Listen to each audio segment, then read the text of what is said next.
Good evening and welcome along to NUFC Matters Live with me, Steve Wraith. And tonight's special guest is another goalkeeper. Following on from Kevin Carr and Martin Thomas, we've got Mick Mahoney, super goalie, la la la la la la. Hello, Mick. How are you? I'm fine, Steve. How are you and everybody up there? Very good, mate. Honestly, great to have you on, Mick. It's a while since we actually saw each other, but lovely to catch up with you and great to be able to get another goalkeeper's memories on the show. First of all, how are you and the family, and have you coped okay with the COVID outbreak, etc.? Yeah, we've coped really well. We kind of live out in the country, so we're kind of away from everything, and we don't have to worry too much. We go to the store, we wear a mask, and try to keep ourselves as clear as possible from it. Ah, that's good, mate. That's really good. Well, listen, I'm pleased you're well. The way the show works, Mick, as I explained off there, it's a live show, so we will be getting questions from those people who are watching. And obviously we put a request for questions out on Twitter last night, so we do have some questions lined up as well. First of all, Mick, tell us how you came to be a Newcastle United player. Well, back in 75, I was playing for Torquay United. At that time, they were in the lower leagues of the table, the fourth division. And we had a home game, obviously, on a Saturday night. And when we finished the game, manager came in and he said, somebody's up in the office, would like to talk to you. And much to my surprise, and I was overjoyed, it was Joe Harvey, down from Newcastle. But Joe being the type of fella that he was very funny at times.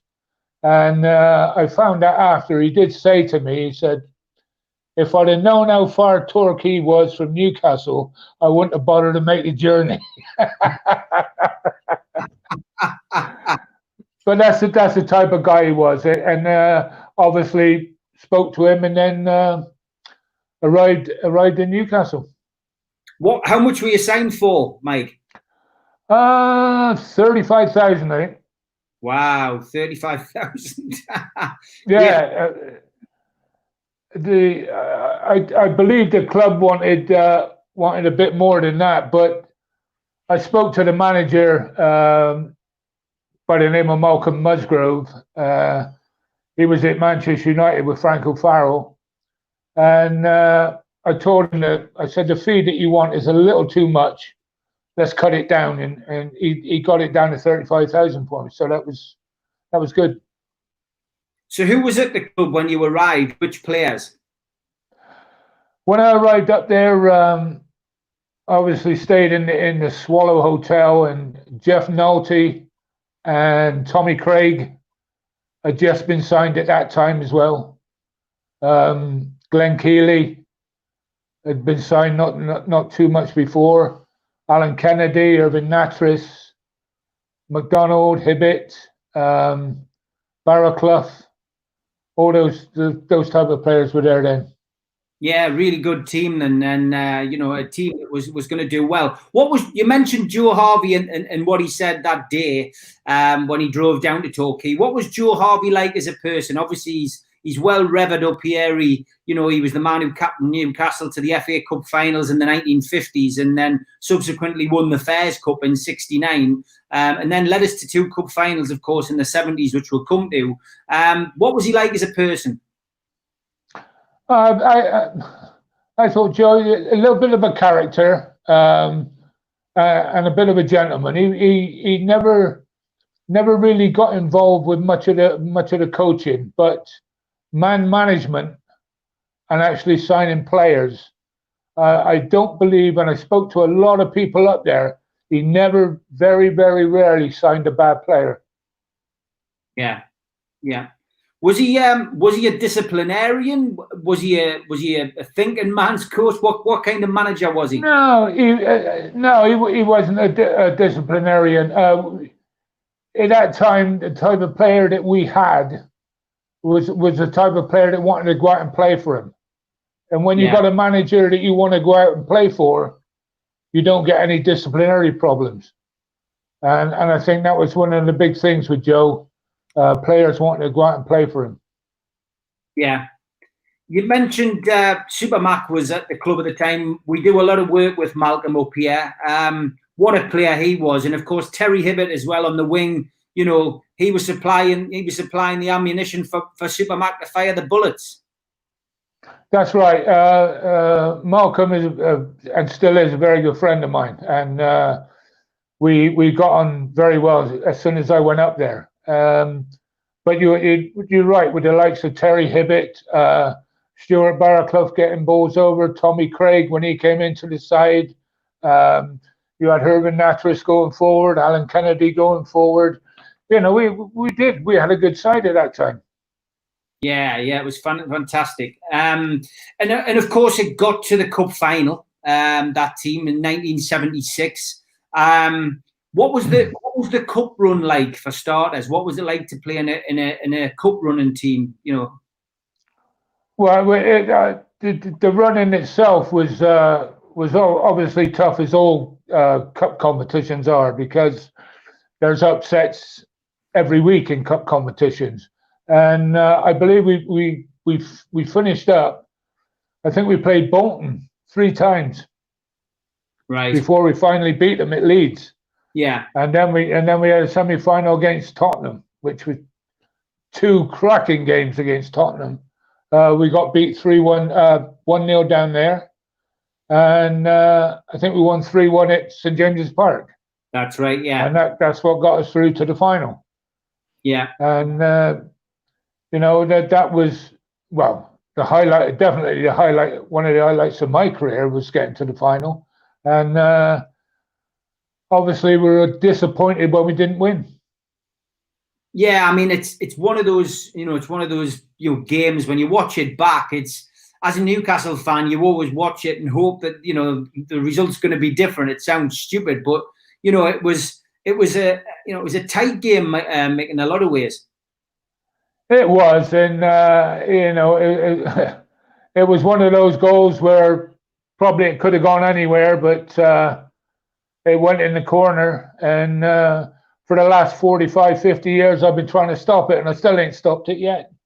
Yeah, so frustrating. Dennis Stewart, of course, described that goal as the greatest of his career. Well, I mean, that's good of him to say so, but probably that was one of the first overhead kicks that was scored in the game. I don't believe that there was too many before that, and I think that was one of the first. Yeah. It's sad times, mate, but at least you got to a final. You managed to experience it. We see the pictures of the team coming back in '74. Were the big crowds to welcome you back in '76? Oh, absolutely tremendous crowd from the train station to the ground and inside the ground. It was just unbelievable, and we got beat. But that's the type of people that the Geordies are. They can accept defeat, but they still come out and welcome home their players. Yeah, their players are still very, very important to them. What are your first memories of stepping out on St James's Park and actually playing for Newcastle United? Who did you make your debut against? Made my debut against Everton. Was that at home? It's in James's Park, yeah. And walking out there in front of that was absolutely tremendous. Again, just sent shivers down your spine, because of the welcome that I got, especially after Ian McFall being in goal for such a long time, and to come in and try to replace somebody like that, they made me feel welcome. Yeah, fantastic. We're getting a few questions in now. Mick Borum says, who was the better manager, Joe Harvey or Gordon Lee? Joe Harvey. Yeah. Any particular? Without a shadow. I again, I go back to that mentality that I spoke about before, where Joe was a player's manager. Really, you wanted to go out and you wanted to play for him. Not that you wouldn't go out and play for Gordon Lee, but Joe just had that little bit of charisma there. He had that little bit extra that you wanted to go out and do well for. Yeah, fair enough. Jeff asks the question: what was it like moving to the big city? When I first arrived in Newcastle, and I arrived in the train station, I kind of got off the train and I looked at it and I thought, oh, because I hadn't been up there before. I'd never been to Newcastle. And Newcastle Station is a little bit like Temple Meads at times. You can get off and you think, oh, what have I come to? But once you get outside of it, once you get outside the station and you live up there for, a couple of days and all that, and start getting to know people, and I tell you, there's not many better places to live in England. Yeah, you can go to Devon for the sun and this and that, but for the actual people and the way people are, Newcastle and the Geordies take a lot of beating. Fantastic. Colin asks on Twitter, Mick, what was your most memorable experience at Newcastle? Oh dear. Obviously, getting to the League Cup final, 76. Winning the BBC Save of the Season in 76. Ah, right, okay. Now, what was that? What was the save? Graham Knox has mentioned that. He asked the question, didn't Mike get Save of the Season in 76? What was the game and what was the save like? The game was actually the first game of that season, 76. And it was Ipswich away.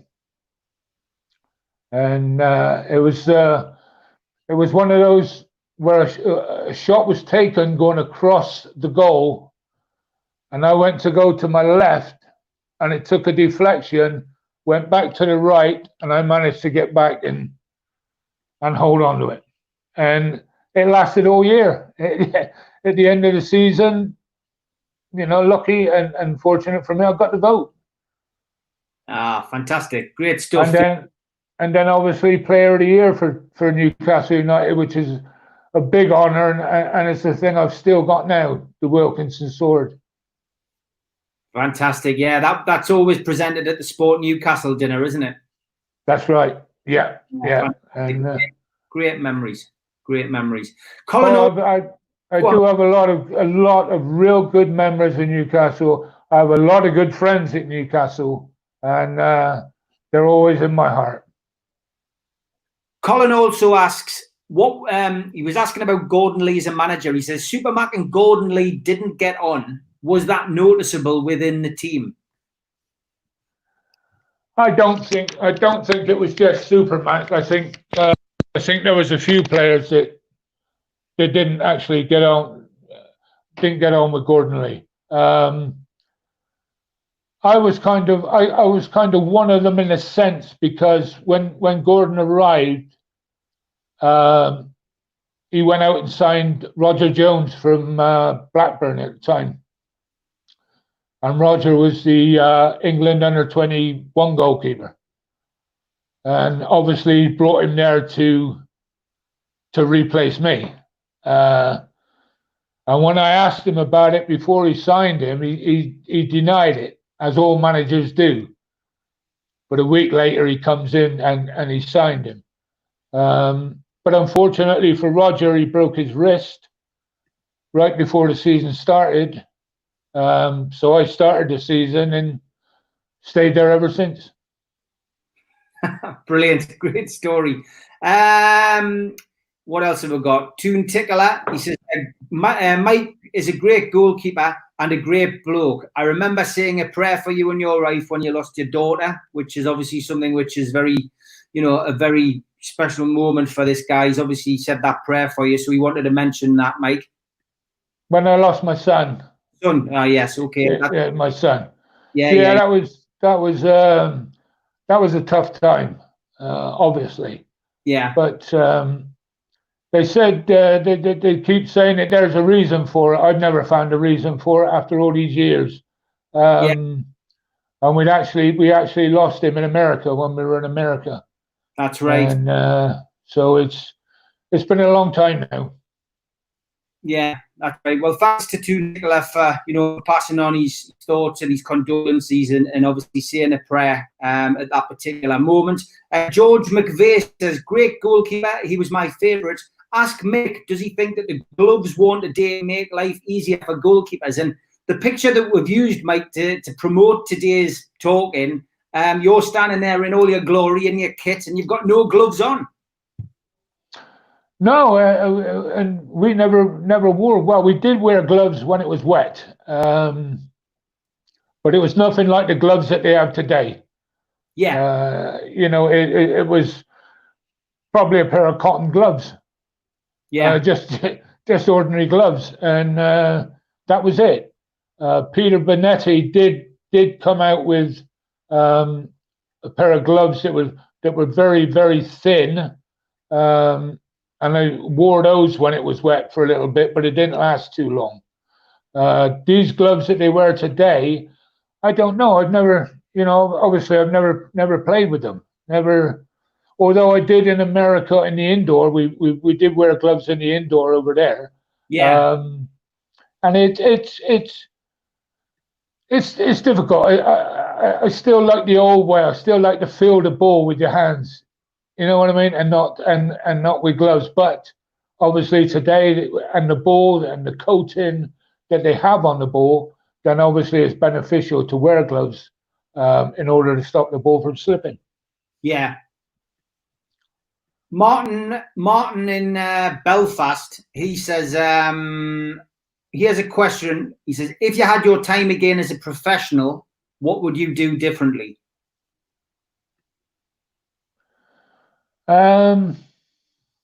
Not too much. I don't think. I have a saying that I never regret anything that I did as a professional footballer. As a human being, I don't regret. But if I did have my time to go again, the only thing I might change would be I would have stayed in England and finished my career before I went to America. Okay. Luke Woodward says, bearing in mind the success he had through his career, how much time did he spend studying the opponent penalty takers? We never did. Right. Never did. It was just a question of there was no films on penalty takers back then or nothing. It was just word of mouth that somebody might have seen him take a penalty or like that, or it was just your own judgment. Yeah. And fortunately for me, and I can't actually remember what it is, but I had a decent record of saving penalties when I was in Newcastle. Yes. Yeah, you did. 100%. I know at Queen's Park Rangers, I saved one in the cup run. Stan Bowles, I believe. I saved one against him in that game. And it is a bit of luck, but also it's good anticipation as well.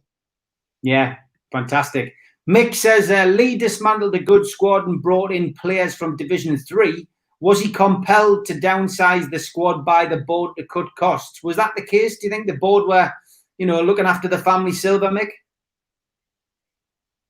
I don't think so. I think it was obviously players that Gordon Lee knew and whatever, and he's come to Newcastle and he wanted to bring some of them up to Newcastle, maybe for the service that they'd done to him over the years. I don't know, but I don't think there was any pressure put on him from the board at all.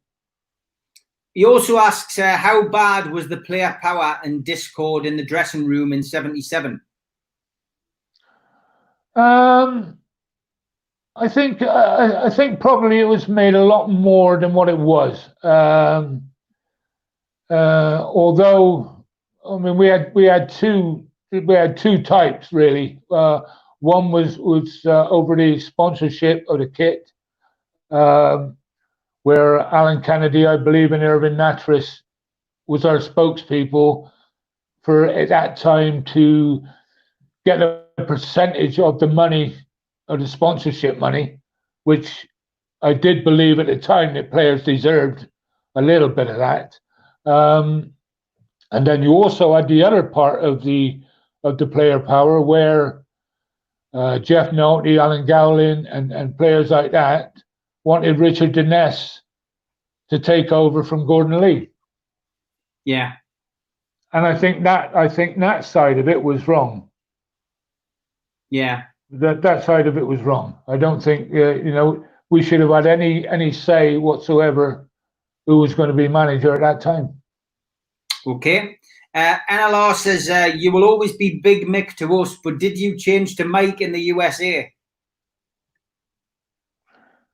No, people. I get called both of them, Mick or Mike, and I have no preference. Obviously, Mick, from when I was at Newcastle, always have that will always be my name to me. But obviously, being Michael, they call me Mike as well. So yeah, no real preference. Mick Mahoney sounds better with the song anyway. Yeah, it goes well with that. Alan Davison says, fantastic keeper. Mike presented me with a league winners medal for the Scouts in 1978. He's a lovely guy and great to see him again. Oh man, did I do that? I love people that are involved in those type of things. Scouts, Boys Brigade, and I was in the Boys Brigade myself for 5-6 years, and that type of thing. I think it gives you something that you grow into, and it makes you more of a person, I think. And I don't obviously remember that point of it, but I hope he still got his medal. Yeah, I'm sure he has. I'm sure he let us know as well. Mick Borum, he's obviously on a good run tonight. He says Bill McGarry took a squad that finished 5th, and although it was struggling, could have beaten a drop if Gowling and Craig hadn't been sold mid-season without being replaced. I mean, it's funny, isn't it, Mick? You look back on our history, and there's always been issues, hasn't there, with the board and with managers and players being sold. It's almost as if it's in our genes as a football club. Yeah, I mean, I have my own feelings of Bill McGarry. Me and him didn't see eye to eye, and unfortunately, that was the main reason why I left Newcastle. He was one of these managers that, I don't know, any little thing that you did, any little niggly thing that he would dive on, he would jump on, and he would have a go at you, and he would do it. And he was just I don't know. I won't say a nasty person, but he wasn't a very nice person, Bill McGarry. Yeah. Okay, mate. Jeff, did Graham Oates score past you? If not, who did? And how does that go down in the dressing room? What does he mean by that? Own goal? Yes. The best own goal I had scored against me at Newcastle was Glenn Keeley. Right. He went full length, diving header, and it flew in the top corner. He tried to clear it, but unfortunately for him, it went in the top corner. And it was the best goal ever. In fact, it was one of the best goals I ever had scored against me, I think. How does it feel as a goalkeeper when that happens? I mean, it must be a nightmare more for the defender, I suppose. Well, yeah, because I mean, at the end of the day, there's nothing you can do about it. It's just one of those things. I mean, it's not the type of thing that you can sit down and think, well, what did that go in or what? It just happened. Yeah. Most of the all the goals that I conceded as a keeper, I used to take about 10 minutes after a game and sit down and go through all the goals that had gone in that day. And if it was my fault, what I shouldn't have done and what I shouldn't have done or whatever. And I would analyze that. And after 10 minutes, forget it. Yeah. There's nothing else. You can't do anything about it. The only thing you can do is learn from it. Yeah. Alan Davison says, who was the best player you played with during your time at Newcastle? Well, there's different types of players, different styles of players as well. Obviously, Malcolm was a big man at Newcastle at the time. Terry Hibbett, Terry was a great passer of the ball. He could put a ball on a sixpence, and he did obviously a lot for Malcolm McDonald. I thought Irvin Natris, a good fullback. Paddy Howard, it's centre half. There was quite a few. Tommy Craig, obviously, when he was in the side, very good midfield player. There's a lot of different types of player, and they were all worthy of being in the side. Yeah, some great players. John Justice Allen says, Super Mac was part of your squad, an amazing player with a cannonball shot. What was it like facing him in training?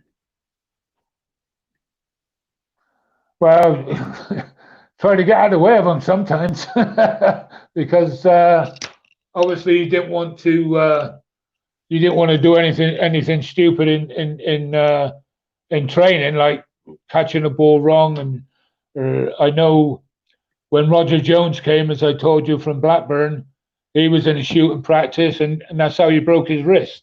So in types of certain practice, you kind of like keep away from that type of thing, shots like that, especially when they're close in, because they could end up breaking your hand or breaking your fingers or whatever. But during the game, don't make any difference. You get there and stop them. Graham Knox is bringing it into modern day. He says, does Mike rate Dubravka or Darlow? What's your views on the goalkeepers at Newcastle from what you've seen? I think all the goalkeepers are good in their own right, but I think Dubravka, since he's been there, I think he's done really well, and he's turned out a top goalkeeper. And he's one that you can rely on. I didn't really see much of Darlow, really. I saw more Dubravka than I did of Darlow. But no, I thought when he got signed, I obviously hadn't heard of him. Yeah, he's made a couple of errors or this that, but he bounces back. The thing I like about him is he bounces back, and he's been a top man since he's been there. He has, yeah. Ronnie Lillico just says he's genuinely starstruck, and then he's obviously dancing around his house singing Mick Mahoney Super Goalie, which people of a certain age will be doing. Claire Brown says, Mike, would you come back to Newcastle when the takeover happens to celebrate with us? And Mike, you do like a celebration, don't you? Oh, yes. I never changed there. I never changed. I'd love to come back to Newcastle. And obviously, we spoke about it a little bit before we went on air, and I really hope, and when it goes through, that Newcastle are given a type of team that they deserve. Yeah, brilliant, mate, brilliant. Jeff says, how did you adapt to life and the game in America when you went over there? Very, very different. Very difficult to get used to it. And as I said before, I don't regret going there. But if I had my time to do again, I would have stayed back in England, finished my career before I went to America, because the football in America was a razzmatazz type thing. It was all showmanship and this and that, and it was very, very hard to get used to. Yeah, good answer. Anton says, good evening, guys. I bet you've been sick of your Twitter for the last few hours, Steve. Yes, I have. All this takeover stuff does your head in. It's crazy that for you, I mean, obviously, you'll see it on the news. You just mentioned the takeover there. what's it been like? Is it making as many headlines, where you live, Mick, as it is up here? Well, no, I mean, obviously, the only bit that I get from it really is in the papers, and I know a lot of times you can't really believe what's in the papers, but that's the only way I've got right now of keeping tabs on it. And the last I heard that they were hoping to make a decision very, very shortly.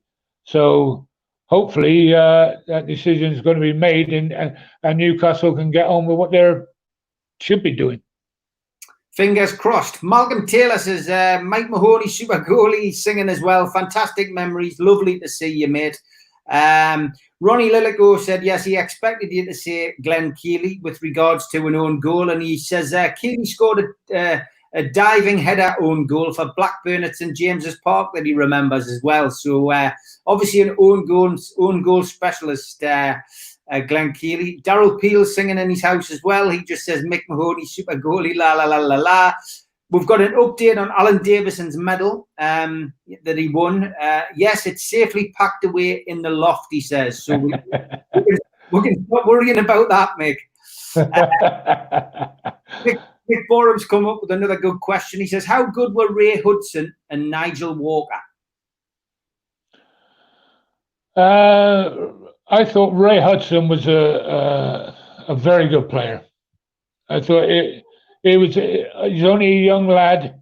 He had a lot of ability for me, but unfortunately at that time the management didn't recognize that. And I think Ray finished up going to America at a very young age. And I played against him in America many times, and his ability was second to none. I think he's one of those players that was let go too early, because I think he could have been a top player for Newcastle. Yeah, 100%.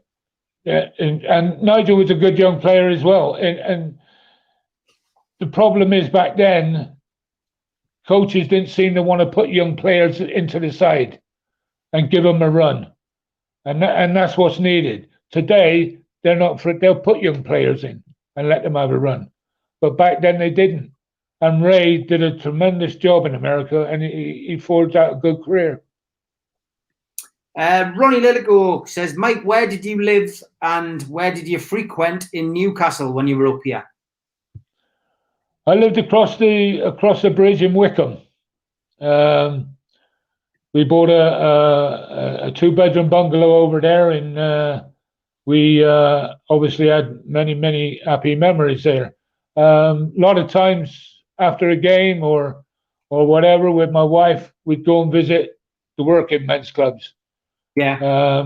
So we go to all different. One week we go to Westerhope. One week we go different places, and never really went to too many pubs. It was always working men's clubs.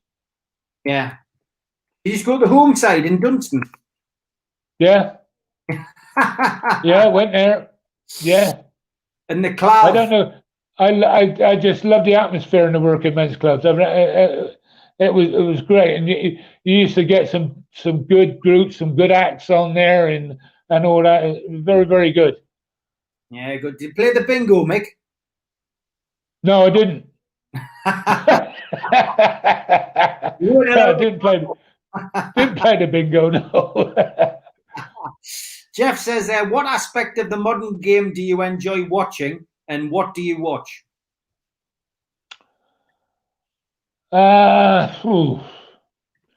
Funny enough, I don't. I lost a little bit of respect for the game, and the reason why, I believe players and clubs spend far too much money. I don't believe that there's a player out there that should be paid 350 grand a week or 500 grand a week. I don't believe in that. Never have done. And I got a bit disillusioned with football, really. I got a lot of joy watching my grandson play on a Saturday Yeah. with the youngsters. I got more enjoyment out of that than I do actually watching a lot of games. In fact, the only clubs that I keep in touch with or keep looking at is Newcastle, Torquay United, even though they are out of league right now, and Bristol City, which were the clubs that I played for. What do you make of the changes that they've made, Mick, since you packed in? I mean, the first real major rule change was, you couldn't pass back to the keeper and the keeper picking it up, and that was a big change. But now we have goal line technology. They changed the offside rule. They've brought VAR in. Do you think these changes have made it a better game since you hung up the gloves? I think it's taken a lot of the talking points away from the game. I think after a game on a Saturday and you get in your local on a Sunday and there's a lot of things to talk about, to pick the game apart and should be, and I think that takes a lot of things away from the game. Goal technology is regards the ball crossing the line. Yeah, I can accept that one.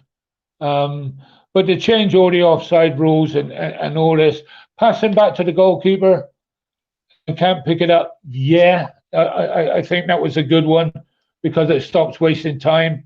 But it has the thing that has done is made goalkeepers play like sweepers. They're playing with their feet now. They're coming out and they're using them as an extra player. So I don't think that that's bad. But as regards for changing offside rules, I'm an old-fashioned guy. You're offside. You're offside. That takes all the talking things and all the scenarios away from the game. Offside, end of story. Fair enough. NLR says, Mick, what was your favourite bar and restaurant when you lived in Newcastle? Did you have a favourite bar or restaurant in Newcastle? Yeah, well, not really. We used to go a lot of times on a home game after the game, a bit late at night, about probably 10 o'clock.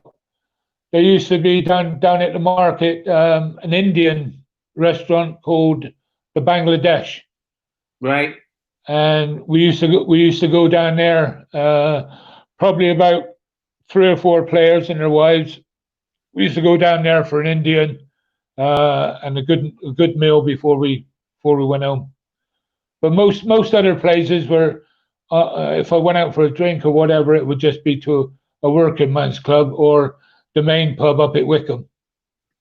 He's also wanting to know what you're doing to look so well and how you're keeping fit. No, I go out jogging every morning. I go out for about an hour and I come back, and as I said before, my daughter has a place and we got 5 acres of land here. So I'm always outside and I'm always doing something, working, we're cutting the grass, taking care of the garden. So I'm always active. I've never sat still. Yeah, that's good, mate. That's the best way to be. Mick says, when you left Newcastle, were there any English clubs after you? Yeah, I believe that there was. In fact, one I do know was West Bromwich Albion. I heard that they were interested in me going down there, but unfortunately, Bill McGarry wanted to try and get me as far away from Newcastle as he could, and I guess he thought Chicago was far enough. Dear me, how no love lost there. John Allen says, Mick Supermac has never been shy to give his opinion, as we all know. I would bet there were some tasty confrontations in the dressing room after games. If so, do you recall any? I know Supermac tells a story about Terry Hibbert being left down at You're going in and out, Steve. I'm saying I know that Supermac, when we do after dinners, he talks about... Hello? Can you hear us, mate? You're going in and out. All right. Do you want to take your head? Can you still hear without the headphones? Hello? Hi, mate. Can you hear us? Just bear with us, guys. We've got technical issues. Mick might have to go out and come back in. Steve? Yeah. You're back, Mick. You're back in the room. Can you hear us now? Hello? Can you hear us? Hi, Mick. Bear with us, guys. Can you hear us now, Mick? I can hear you now, Steve, yes. Perfect, mate. Yeah. The question was, Supermax not shy of giving his opinion. I bet there were some tasty confrontations in the dressing room after games. If so, do you recall any? No, there was a few players that had opinions after a game, and it's a lot of it is frustration. Obviously, when things are going well, you don't get any confrontation, but when things start going against you, that's when you get it. And you know, there was quite a few players that had a different opinion than others, and quite rightly so. They spoke up and made their opinions heard, and that's what it's all about in the dressing room. It's sorting everything out then before you go out into the public again. Yeah, that's it. And what happens in the dressing room stays in the dressing room, of course. Well, that's right. You don't need to carry it on outside. You get all the problems and whatever you had during the game, you get those sorted out after. Leave the dressing room. That's it. Go out, enjoy yourself, have a drink, reflect on the game, yes, and what had happened, but then leave it until Monday morning until you go back into the ground. Yeah. I've lost your sound there, Mick. I don't know whether you've knocked something. I just heard you knock something. Have you knocked the sound off? Did you hit a button? Yeah. Can't hear anything, Mick. We've lost your sound. I'm not sure why. Lost sound. That's it. You're back. You're back in the room. Back in? Yeah. Right. Christopher's question. Hi, Mick. I'm a California native Newcastle fan, now living in the UK. I'm inspired now to learn more about you and Newcastle around the time of my birth, which was 1979, and the California soccer scene. So I think he's just saying that he was, he's inspired by listening to the conversation tonight, and he's keen to learn a lot more about it. It was a interesting time, wasn't it? Because a lot of the big names went out to play in America. I mean, the likes of George Best, Pele. They all went out there along with yourself. Yeah, there was at that time. I believe when I went out there was Franz Beckenbauer, Johan Cruyff, Neeskens. There was abundance of international players out there. But unfortunately, in 1982, the league folded. And the reason for that was that the New York Cosmos, who were owned by Warner Brothers, they were getting 70,000 people a week to watch their games. Everybody else was only 5,000 and 10,000. So they couldn't keep up with the expenditure of the Cosmos. The Cosmos could bring in who they wanted. Money was no problem.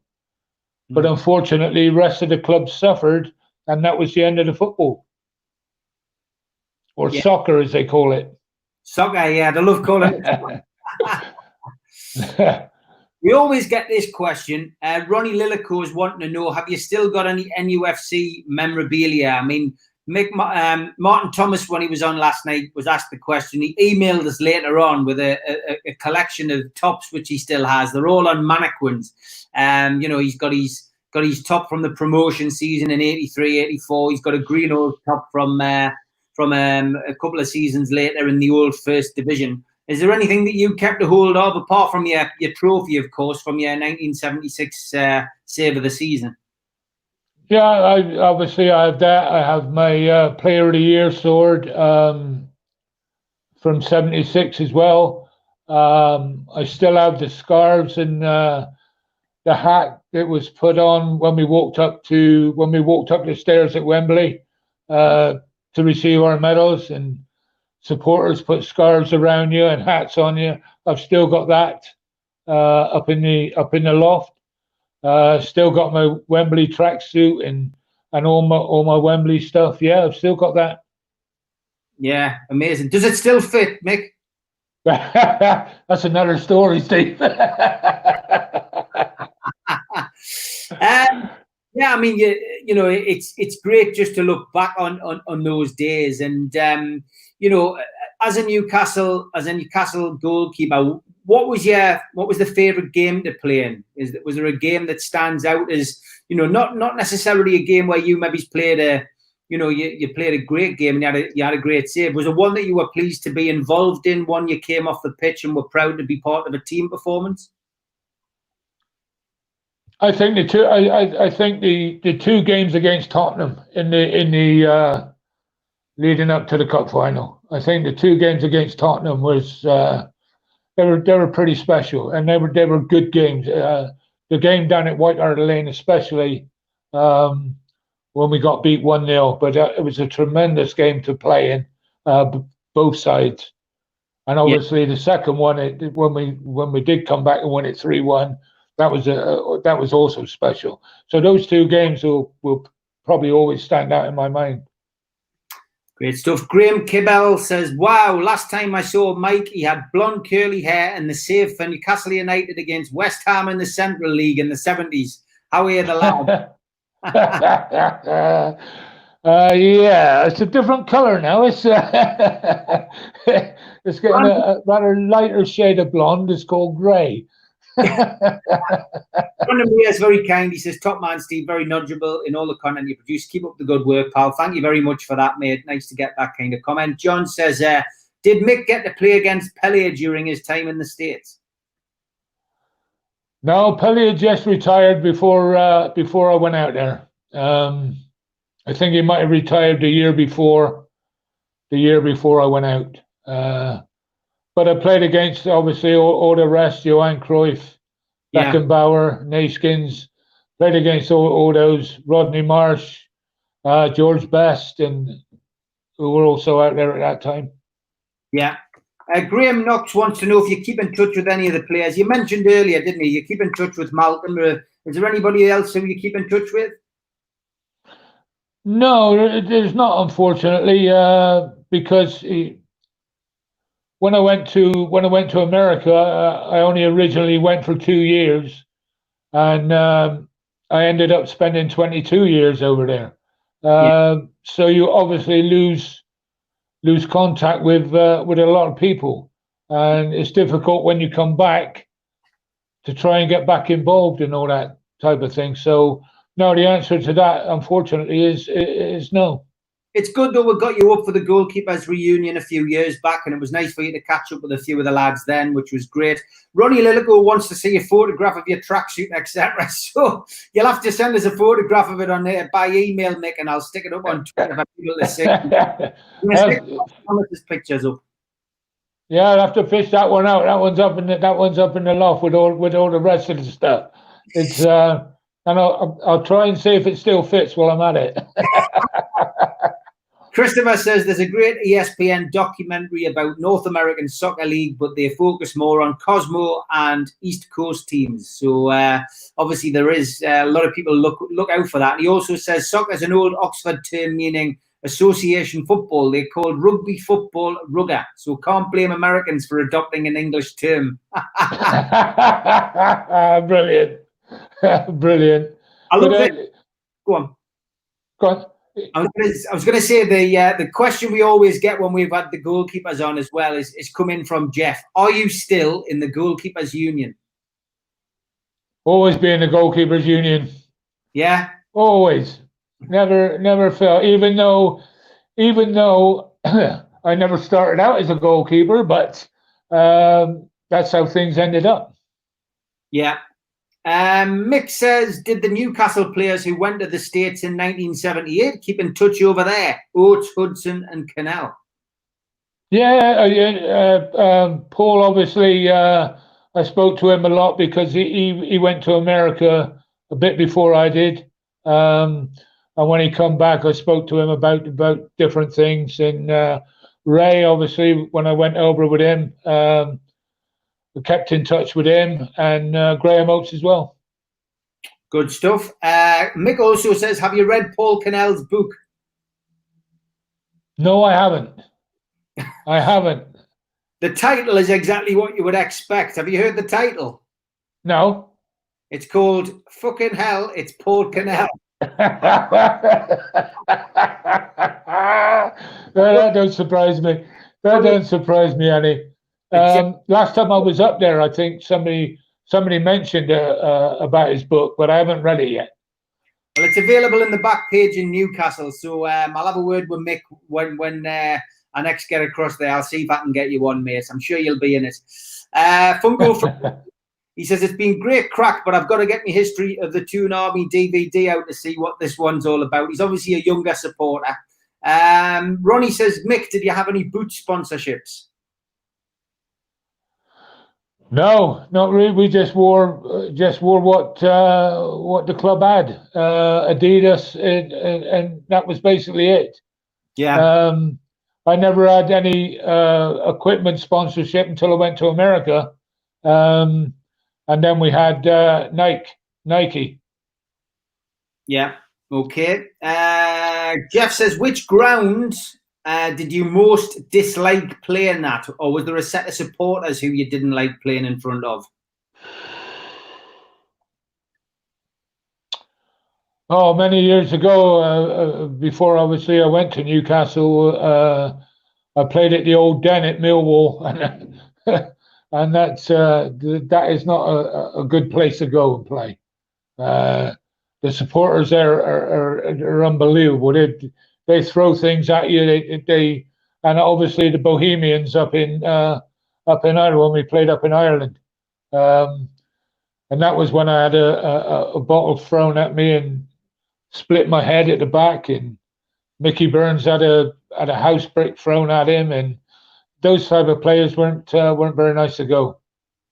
It's funny that, because I've spoken on here before about Millwall as a supporter, and that was probably one of the worst away games for a supporter to go to, because you had to walk down the back lane at the old ground, the old Cold Blow lane, and you took your life in your hands. And it wasn't the men who you had to be worried about, it was the women with their pushchairs, and they were throwing things at you.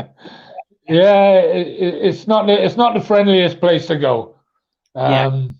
And as I said before, obviously Bohemians, when we played up there as well. Yeah, I know it's classed as a European game, but it was that wasn't too friendly either. Ronnie Lillico, this is a good question. He says, best comment that you've heard from a fan on the terraces. That obviously goalkeepers are obviously standing next to the goal line and a bit closer than the supporters than most people for most of the game.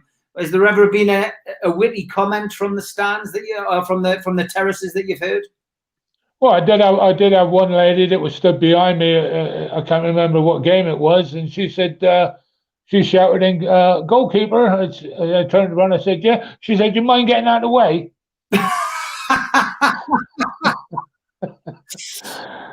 That's probably the best one I had. Yeah. George McVeigh says, how did you find the Geordie accent? Well, obviously, I playing over the years. Before I came there, I played with a few players at Geordie's that had come down to the lower leagues. So I got to know and understand what they were saying.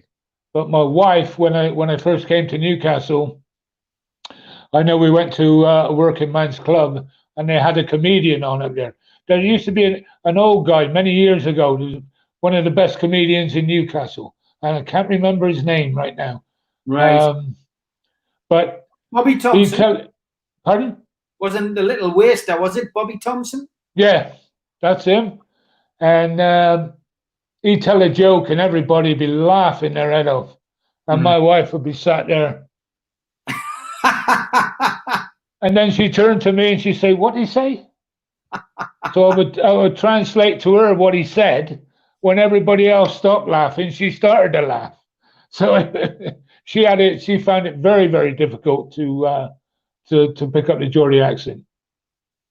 Great stuff. Colin says, Mick, I was right behind you when Dennis Stewart scored with that overhead kick. I was gutted. Christopher says, as an Englishman in the States, what was it like to see the English clubs banned from international competition due to hooliganism?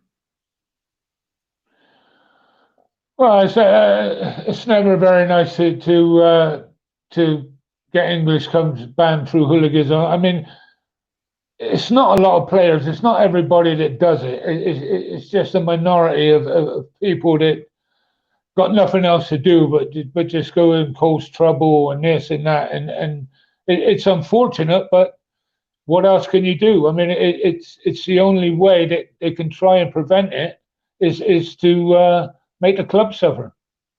Yeah, 100%. You're right. John gets another question in. He says, Wigan beating Hull 7-0 at half time. I bet Mick is glad he is not between the sticks. Yeah, you're right there. I mean, 7 goals at half time.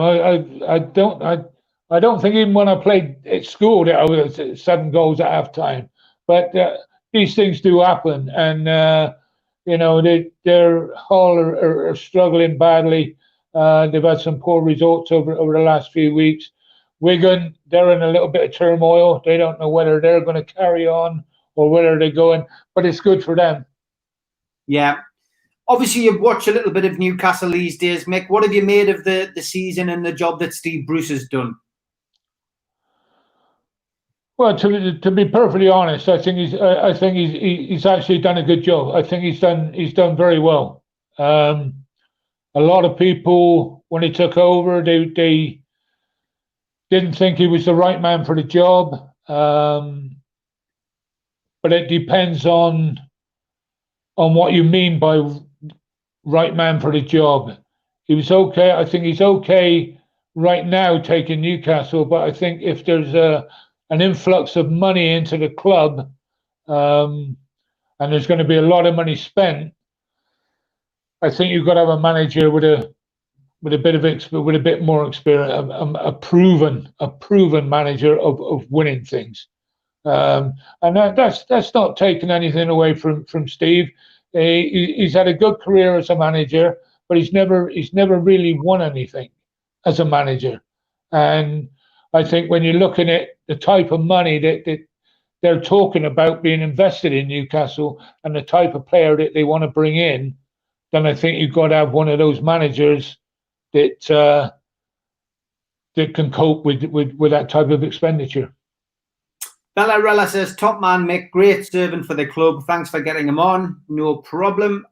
Graham says, playing at St James's Park, full house. What's it like to pull off great saves? And what was the atmosphere like and the noise? You were a brilliant goalkeeper. How are the lads? Well, I appreciate that, and I thank him very much. Yeah, obviously making saves, and that was part of my job. But it was never the saves that you made; it was always the goals that you let in that I used to worry about. People used to come up to me and say, "Yeah, you had a great game. You done this, you done that." But then I'd say, "Yeah, but wait a minute. The goal I let in was my fault," and that's the type of goalkeeper that I was. The saves was a bonus, but if I let a goal in, it was my fault, then that was a bigger thing than the saves that I made. Great stuff. Chris says, in the era before video study, what was your strategy when facing penalties? Did you decide before the run-up, or did you look at the feet or the eyes? Basically, just have a look at the angle that did he of his run-up, and then kind of make your decision where you're going to go and commit to it. Today is very, very difficult because they're doing it a lot more now. We're just knocking the ball down the middle of the goal. And as a goalkeeper, you can't just stand there and hope that it's going to hit you. You have to make up your mind which way you're going. So knocking the ball down the middle of the goal is probably the best way, right? These days to scoring a penalty. Ronnie Lillico says, Mick, top man, get yourself back up here. John says, great to hear Mick's fond memories of his time at the club. Thanks for coming on, top guy. And we'll finish with this one. Funko Freddy's said he's actually put a Bobby Thompson joke on. Do you know any card games? I do. Ice hockey. Ice hockey ain't a card game. It's the cardest game I know. Yeah, that sounds about right. That sounds about right. That is brilliant. Have you got a final message for the Newcastle fans who are watching? Yeah, I mean, I just hope that this deal goes through within the next few weeks, and it gives the club time to sort out what they're going to do, what type of player that they're going to bring in, but also to remember that it takes a little while for all these players that they're going to bring in. It takes a little while for them to gel. So don't expect miracles next year, but they should expect to finish in a reasonable position within the league. And if they do get in the top 6 or top 5 or whatever, that'll be a bonus. But just remember, it takes a little settling in period for new players in that when they do arrive. But I wish the Geordies and Newcastle all the best in their football, and I look forward to coming up there and seeing a lot of them again. I can't finish without John Poole's question. I would feel awful if I did. Mick, being a Bristol lad like me, who's the greatest player you've seen play for Bristol City? And he says, and do you recommend Thatcher's Rosé Cider to Lee Clark? Because Lee likes a drink when he's on this programme. So best Bristol City player, and is Thatcher's Rosé Cider any good? Oh, best Bristol City player. That's a tough one. That a guy that I do have a soft spot for, because he was in my position at the time when I left school. Was a goalkeeper called Mike Gibson. Great servant for Bristol City. He came from Shrewsbury as a young lad, and the years that he had at and you couldn't play because he never got injured, and he very seldom had a bad game. But to me, he will always be Bristol City to me. And obviously, going back before that, Johnny Atteo, centre forward, which he scored many goals for Bristol City. Jeff Merrick, a young lad that came through Bristol Boys with me, captained the side and was in there for many years. But there's a lot of them at Bristol that I have a fond respect for. Great stuff, mate. And Phil Wilson says, last question, did you ever score a goal yourself? Only in the five-a-side on a Monday morning. Never in the game.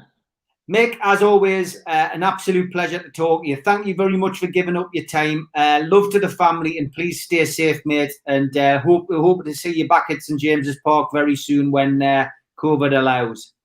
Steve, thanks very much for your time, and I hope everything is all right, and I look forward to seeing you again. Take care, mate. God bless you. Bye-bye. Thanks a lot.